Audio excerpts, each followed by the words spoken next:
Vamos a abordar ahora esta relación empática, intrínseca que tiene la comunicación y el lenguaje. A nivel de la comunicación, se necesita una herramienta que pueda ejecutar el proceso de la comunicación, es decir, transformarme a mí en emisor y poder cambiar el rol en receptor y poder traficar, intercambiar mensajes. Por tanto, de eso se sirve el lenguaje. Este lenguaje es, sin lugar a dudas, una función que se logra a través de los primeros, se adquiere a nivel de los 5 primeros años de vida, a través de un proceso de alfabetización con el contexto o la sociedad con el que el niño está en contacto. Esa sociedad alfabetiza en un sistema particular, en una lengua en particular, que sería su lengua materna, en este caso está L1. Al internalizarla requiere dos procesos, un proceso que analiza la comprensión de la información que ingresa desde el punto de vista de los significados, de cómo se usan esas expresiones, de qué valor tienen cada palabra y qué categoría pueden estructurar. Y por otro lado, la expresión. La expresión tiene una estructura determinada de qué lugar ocupan las palabras para que tenga sentido la expresión o la frase, qué forma tienen dentro de las palabras cada sílaba y de qué sonidos están compuestos. Todo eso operado o todo eso vigilado por aspectos metacognitivos que están vigilando y evaluando permanentemente a ese lenguaje, ¿sí? Como son la atención, la memoria, etc. Ahora bien, vamos a mirar esta lengua. Ustedes lo van a estudiar en lingüística, esta información.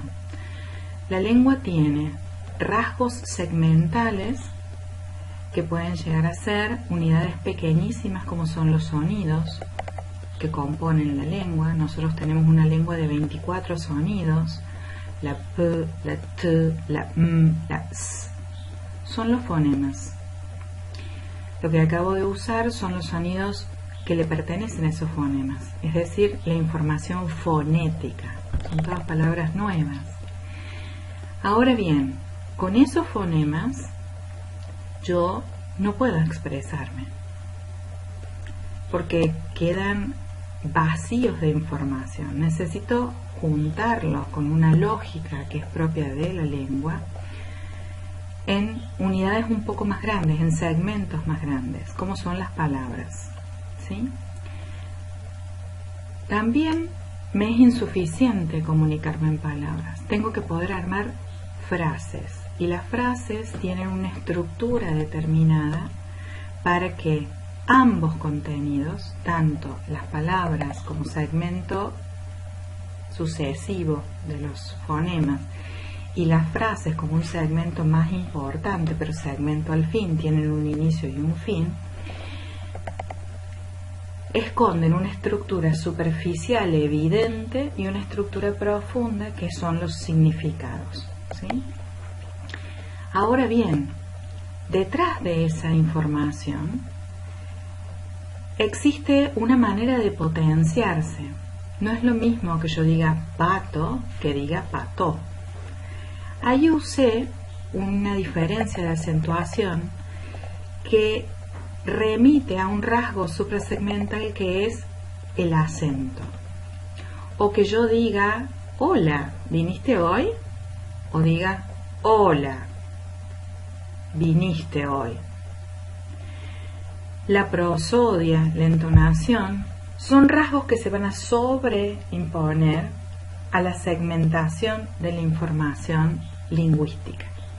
Entonces, cuando nos expresamos, tenemos como dos caras en la expresión. Una son los rasgos segmentales que van a esconder un contenido profundo que es el significado y un contenido superficial que es la estructura que cobra forma de mensaje. Y por otro lado se va a sobreimponer especialmente en la expresión verbal los rasgos suprasegmentales. Eso va a ayudar a la comprensión de los mensajes, porque según cómo esté entonando una frase, me voy a dar cuenta, o incluso una palabra, me voy a dar cuenta qué me están diciendo. Ahora bien, suponiendo que pensamos en estos segmentos, yo acá tengo una frase en español que remite, tiene determinada cantidad de segmentos que la componen. Ahora, si yo esa misma frase la compongo en inglés, la cantidad de segmentos varía en virtud de las posibilidades de ese idioma. Y también cada segmento está compuesto por distinta cantidad de sonidos, distinta cantidad de fonemas de la lengua. Incluso suenan diferente. En el inglés yo puedo tener dos segmentos, dos fonemas que suenen como uno, con una fonética particular. En el español, cada sonido suena en sí mismo como uno mismo, ¿sí? Entonces, con esto queremos significar que el sistema lingüístico tiene reglas internas de uso que hacen que determinada expresión requiera cantidad de sonidos que se agrupen en determinados segmentos y que esos segmentos se combinen según una lógica que en este caso tiene que ver con reglas sintácticas y gramaticales. Ahora bien, si yo quiero expresar en español arteria cerebral media, en inglés la ubicación de esos segmentos también varía. Es decir, que muchas veces los segmentos se ajustan, como veníamos expresando, a las reglas del código lingüístico del que provienen. Entonces debemos entender que cada mensaje verbal tiene suprasegmentos y segmentos. Ahora, ¿qué pasa cuando nos hablan y respondemos? En este caso podemos observar que tenemos un montón de procesos, la capacidad de oír, de escuchar, de reconocer, de decodificar el mensaje, de elaborar una idea para expresarlo, de transcodificar, de estructurar la frase que voy a expresar en base a la idea que anteriormente en dos procesos anteriores se dio, evocar movimientos para ejecutar esa frase y por último hablarlo. Así parece una estructura de proceso, pero no de proceso muy conectado. ¿Y para qué tenemos el cerebro entonces? En realidad nosotros tenemos dos estructuras periféricas, una que va a recibir la información como son los órganos sensoriales. En este caso, al hablar de una lengua fónica es fundamental el órgano periférico de la audición, que es el oído, que procesa esa información sonora. Pero también necesito un elemento ejecutor, una estructura que permita, a través de determinados movimientos que van a pertenecer a los sonidos de la lengua, a que puedan formarse en esa sucesión los segmentos de los que estábamos hablando y que cada segmento esté compuesto por los fonemas de referencia de ese segmento, ¿sí? ¿Qué quiero decir? Yo para decir la palabra pato no necesito decir p-a-t-o, digo pato, es decir, uní los segmentos para armar un segmento superior, usando la información de los sonidos dibujados en mi boca, articulándolos. Ahora, ¿cómo se da ese proceso? En realidad es un proceso continuo.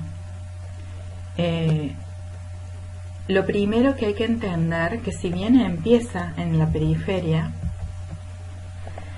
también reconoce una serie de procesos. Como vemos, las flechas todas remiten al sistema nervioso y al cerebro, porque cada aspecto va a requerir un centro de comando de toda la información que vamos analizando a medida que escuchamos, ¿sí? Vamos a hacer el proceso general. Yo a ustedes les estoy hablando, me están oyendo. En algunos casos me escuchan porque están reconociendo las palabras que voy diciendo y demás. Van reconociendo que solamente están escuchando el video y no otro sonido del ambiente. Han despejado la información. Ahora hay una zona del cerebro, que ya son las líneas azules, que va a descomponer en el sentido y los significados que le estoy dando a cada frase que ustedes están recibiendo en el lenguaje. Eso ya es lenguaje. Decodifico el mensaje, lo separo en partes, veo qué palabras me hacen ruido y no las entiendo, pero es como un universo amorfo, un universo de ideas. En ese mismo lugar, cuando yo ya tengo claro qué significa, voy a responder a ese mensaje. En este caso, ustedes no lo van a hacer, pero la idea es que elaborarían una idea y eso pasaría a otra zona cerebral, que es la zona de salida de la información, no de procesamiento de la información, que es la zona frontal. Entonces transcodificarían esa idea a una estructura que tendría estructura de discurso, estructura de frase, organización de esas palabras en esas frases, organización de cada sonido dentro de esas palabras, para finalmente dar la orden a otra zona cerebral, también en el frontal, en la parte anterior del cerebro, para evocar los movimientos que tengo que articular en mi boca para finalmente ejecutar la información que vino desde mi cerebro. Toda esa actividad se da en segundos. En el caso de ustedes que solamente están escuchando, están llegando a elaborar un mensaje, no de respuesta, pero sí de comprensión. Están decodificando la información, están codificando la información que se les da. Y quizás los mecanismos de salida que están usando es alguno estará tomando nota o estará escribiendo al lado la información que están escuchando en el video. En el caso mío, que estoy contándoles esta información, compartiendo esta información, yo habilito este proceso desde la elaboración del mensaje, no de una respuesta, pero sí de un relato que les estoy armando. Entonces mi sistema empieza en ese punto, ¿sí? Después transcodifico, estructuro el mensaje, evoco movimientos y lo voy hablando. Siempre con la vigilancia de los procesos metacognitivos que evalúan si me equivoco, si tengo que volver a grabar este video y demás. Ahora vamos a seguir con otro punto, así que en un rato nos vemos.